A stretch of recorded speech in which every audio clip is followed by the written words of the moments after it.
কত টাকা থাকলে জাকাত ফরজ হয়, জাকাত কবে দিতে হবে, জাকাত কত টাকা হলে ফরজ হয়? এর উত্তর হলো, কেউ যদি 52.5 ভরি রূপা এটা অথবা রূপার সমমূল্যের সম্পদ, নগদ অর্থ, ব্যাংক ব্যালেন্স অথবা ব্যবসার মাল, যে পণ্য কেনা হয়েছে বিক্রির জন্য, এরকম কোন মাল যার কাছে আছে যেটার মূল্য দাঁড়ায় 52.5 ভরির সমান, এইরকম সম্পদের মালিক যদি কেউ হয় এবং সেই সম্পদ তার কাছে 1 বছর থাকে, তাহলে 1 বছর পর ওই সম্পদের বাজার মূল্য হিসেব করে 1 বছর পর 2.5% জাকাত দিতে হবে, অর্থাৎ লাখে 2,500 টাকা। এভাবে হিসাব করে তাকে জাকাত দিতে হবে। বর্তমানে রূপার যে বাজার দর সেটা হিসাব করলে প্রায় 2.25 লাখ টাকার কাছাকাছি হয় 52.5 ভরি রূপার দাম।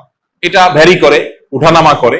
একেবারে খুব রিসেন্ট যে এখন 2026-এর ফেব্রুয়ারি মাস চলছে, এই সময়টাতে রূপার যে বাজার দর আছে সেটা হিসাব করে দেখা গেছে যে 2.25 লাখ টাকার কাছাকাছি। এক্সাক্ট আপনি যখন দিবেন রূপার দরটা জেনে নিয়ে যে 52.5 ভরি বা 52.5 তোলা রূপার দাম কত, সেটা হিসাব করে যদি দেখেন যে এটা আপনার সম্পদ এই পরিমাণ হয়ে গেছে, তাহলে সবটুকুর জাকাত দিতে হবে। এমন না যে এর অতিরিক্তটা জাকাত, বরং সবটুকুর জাকাত দিতে হবে।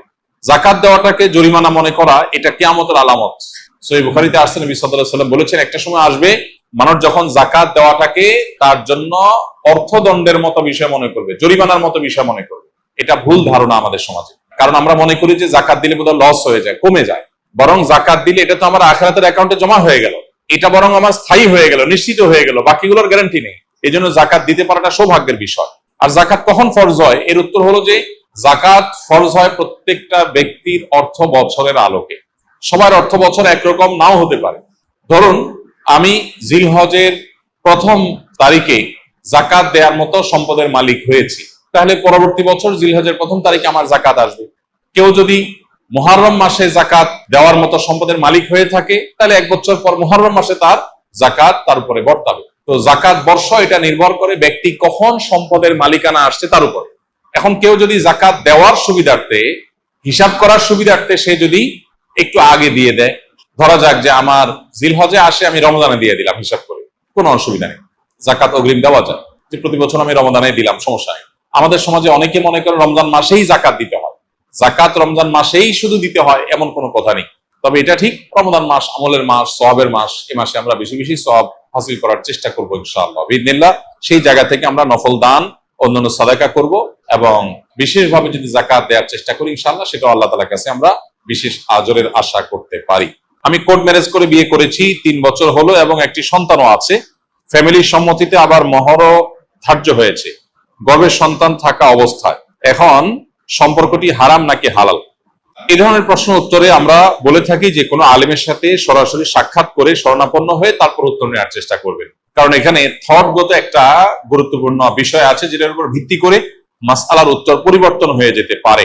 তবে মৌলিকভাবে আমরা বলে রাখতে পারি, সেটা হলো কোর্ট ম্যারেজ বলেন আর যে নামই বলেন, শরিয়াতে বিয়ের জন্য, বিশুদ্ধ হওয়ার জন্য যা যা শর্ত আরোপ করেছে তা যদি পাওয়া যায় তাহলে বিয়ে হয়ে যাবে। কোর্ট ম্যারেজে অনেক সময় দেখা যায় প্রস্তাব বা সম্মতি, মৌখিক প্রস্তাব বা মৌখিক সম্মতি থাকে না। শুধুমাত্র কাবিননামাতে স্বামীর ঘরে ছেলের নাম, স্ত্রীর ঘরে মেয়ের নাম আর দুজনের স্বাক্ষর নেওয়া হয় এবং দুজন সাক্ষীর স্বাক্ষর নেওয়া হয়। এইটুকু বিবাহ বিশুদ্ধ হওয়ার জন্য যথেষ্ট না। শরিয়া দৃষ্টিকোণ থেকে বিবাহ বিশুদ্ধ হওয়ার জন্য উভয় পক্ষ থেকে প্রস্তাব এবং সম্মতি থাকতে হবে স্পষ্ট।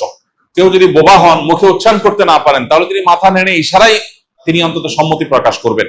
আর তা না হলে মুখে আমি প্রস্তাব করলাম, আমি কবুল করলাম, গ্রহণ করলাম, এরকম কথা দুজন সাক্ষী শুনতে হবে, তাহলে বিয়ে বিশুদ্ধ হবে। অতএব বিবাহ বিশুদ্ধের জন্য দুজন সাক্ষী উপস্থিত ছিলেন কিনা, তারপরে তারা এই প্রস্তাব এবং সম্মতির কথা শুনতে পেয়েছেন কিনা, সাক্ষীদের উপস্থিতি এবং প্রস্তাব সম্মতি এটা একই মজলিসে, একই বৈঠকে হয়েছে কিনা, এই বিষয়গুলো গুরুত্বপূর্ণ। এগুলো যদি হয়ে যায়, মহর যদি ধার্য কোনো কারণে নাও হয়, পরে ধার্য হয়ে যায়, বা অটোমেটিক যে মহরে মিছিল বলা হয় সেটা ধার্য হয়ে যায়, তাতেও বিয়ে হয়ে যায়। কিন্তু বিয়ের গুরুত্বপূর্ণ বিষয় হলো এই জিনিসটা। অতএব এটা কতটা হয়েছে না হয়েছে অনেকখানি প্রশ্ন উত্তরের উপর অনেক সময় নির্ভর করে। এই জন্য এই ধরনের প্রশ্ন উত্তরের জন্য আমরা অনুরোধ করি যে উলামা ইকরামের সাথে সরাসরি সাক্ষাৎ করে আপনার আশপাশে কোনো মসজিদে, গুরুত্বপূর্ণ মাদ্রাসাগুলোতে উপস্থিত হয়ে মুফতিদের সাথে সাক্ষাৎ করে আপনি আপনার ডিটেইল বলে উত্তর নেওয়ার চেষ্টা করবেন। আসুন্নাহ ফাউন্ডেশনে প্রতিদিন সকাল 8টা থেকে রাত 10টা পর্যন্ত উলামা ইকরাম ফোনে উত্তর দেন এবং সরাসরি উত্তর দিয়ে থাকেন, সেখানে উপস্থিত হতে পারেন। রমাদান এলেই মা বোনেরা প্রতিযোগিতামূলক কোরআন খতম দেন। অনেকে বিষয়টি বাড়াবাড়ি বলেন, কারণ হিসাবে যুক্তি দেয় যে দ্রুত পড়লে সহি হওয়ার সম্ভাবনা কম থাকে এবং অর্থ বুঝে পড়া ভালো। কথাটা কতটা যুক্তিযুক্ত? কোরআনে কারীম পড়ে শেষ করা, খতম দেওয়া এবং একাধিক খতম দেওয়া, বেশি বেশি তেলাওয়াত করা রমজান মাসে, এটা সালাফে সালেহ থেকে প্রমাণিত।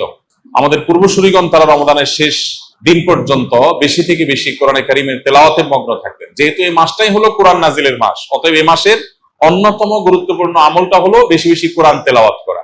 যেসব ভাইরা কোরআন তেলাওয়াত জানেন না, তারা কোরআন তেলাওয়াত শিখতে পারেন। আমরা সুন্নাহ ফাউন্ডেশন থেকে দীর্ঘ 1 বছর টানা পরিশ্রম করার পর আলহামদুলিল্লাহ, যারা কোরআন সহি বা শুদ্ধভাবে পড়তে বা তেলাওয়াত করতে পারেন না, এমনকি আরবি অক্ষরও চিনেন না, তাদের সুবিধার্থে আমরা সহজ সূত্রে কোরআন শিখি নামে একটা কোর্স আমরা চালু করেছি। এবং এই কোর্সটা প্রতিদিন তারাবির পর আমাদের ভেরিফাইড ইউটিউবে, অর্থাৎ আমার নামে যে ইউটিউব চ্যানেল আছে, সেখানে প্রতিদিন একটা করে পর্ব আপলোড হয়। গত 2 রাতে 2টি পর্ব আপলোড হয়ে গেছে। আজকে তারাবির পরে 3 নম্বর পর্ব আপলোড হবে ইনশাআল্লাহ। 10 থেকে 15 মিনিট, 20 মিনিটের মধ্যে ভিডিওটা, মাত্র 27টি ভিডিও ইনশাআল্লাহ পুরো কোরআন সহি করে শেখার জন্য তৈরি করা হয়েছে, অনেক পরিশ্রম করে, অনেক সাধনা করে। অতএব যারা সময় আছে তারা সেই ভিডিও ফলো করতে পারি, অথবা অন্য কোনো উপায়ে কোরআন সহি করে পড়বো। আর যাদের তেলাওয়াত সহি আছে তারা বেশি বেশি পড়বো। এখন কথা হলো, প্রতিযোগিতামূলক ভাবে বেশি বেশি করে কোরআন খতম দিলে সেটা ভালো কিনা? উত্তর হলো অবশ্যই ভালো, তবে তার কোয়ালিটি যেন ঠিক থাকে। এটা ঠিক যে তাড়াহুড়া করতে গিয়ে কোয়ালিটি নষ্ট করে অনেক পরিমাণে তেলাওয়াত করার চাইতে কোয়ালিটি ঠিক রেখে আপনি সাধ্য অনুযায়ী তেলাওয়াত করা ভালো। দেখা যায় অনেকে হুলস্থুল করে কোরআন তেলাওয়াত করেন, কি পড়েন নিজেও বোঝেন না। খতম দেওয়া উদ্দেশ্য হয়, এই খতমটা অর্থবহ না। আল্লাহ তাআলা আমাদের আমলকে মাপবেন, আল্লাহ আমলকে গুনবেন না। কিয়ামতের দিন আমল গণা হবে না মাপা হবে? মাপা হবে। অতএব আমাদের আমলের কোয়ান্টিটি না, দেখতে হবে কি কোয়ালিটি। এজন্য তেলাওয়াত সুন্দর করে করতে হবে, কিন্তু আবার কোয়ালিটির কথা চিন্তা করে অনেকের খতম দেওয়ারই আর সুযোগ হয় না, সেটা দুর্ভাগ্যের ব্যাপার। এজন্য কোরআনে কারীম বেশি বেশি তেলাওয়াত করা প্রশংসনীয়, প্রতিযোগিতামূলক ভাবে করলে সেটাও প্রশংসনীয়, বেশি বেশি খতম হলে সেটাও প্রশংসনীয়। তবে লক্ষ্য রাখতে হবে তেলাওয়াতটা যেন তারতিলের সাথে হয়, শুদ্ধতার সাথে হয়। আল্লাহ বলেছেন, ওয়ারাত্তিলিল কুরআনা তারতিলা, তোমরা তারতিলের সাথে কোরআনকে তেলাওয়াত করো। অতএব সে বিষয়টি আমাদেরকে লক্ষ্য